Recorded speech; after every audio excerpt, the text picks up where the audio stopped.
Vous regardez une série de vidéos consacrée à Rétromobile 2020, n'hésitez pas à vous abonner, à laisser un com, etc. On est sur le stand Renault où un petit coupé cabriolet fait sensation.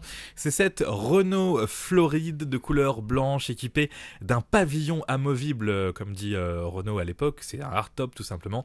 Le hardtop rouge est juste magnifique, mélangé à la peinture blanche de cette Floride. Il y a un petit rappel aussi qu'on verra voilà, un petit peu sur les jantes pour rappeler le pavillon amovible hardtop rouge.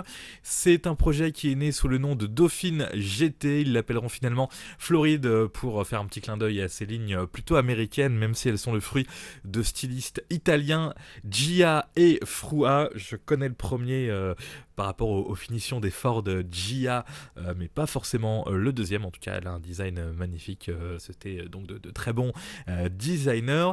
Elle est équipée d'un petit moteur de moins d'1 litre, d'une boîte 3 vitesses, et puis elle va évoluer au fil du temps. Elle changera de nom aussi à un moment pour devenir la Renault Caravelle. Elle s'appellera plus Floride, mais ce sera la même voiture équipée d'un moteur un peu plus moderne à la fin de sa carrière. Et puis on nous dit qu'elle a eu un succès incroyable aussi parce qu'elle était conduite et parrainée même, c'était une forme de placement produit, par Brigitte Bardot.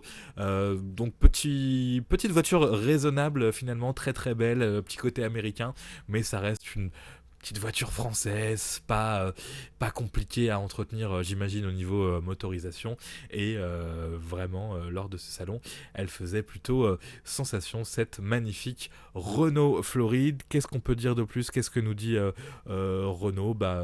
Pas grand-chose finalement. Évolution de moteur, évolution de frein quand elle devient la Renault Caravelle. Et Renault dit aussi que même si c'était une voiture parrainée par Brigitte Bardot, elle séduira toute forme de clientèle puisqu'elle sera, j'imagine, disponible aussi dans une finition pas d'entrée de gamme, mais en tout cas abordable pour l'époque, pour ce style de voiture.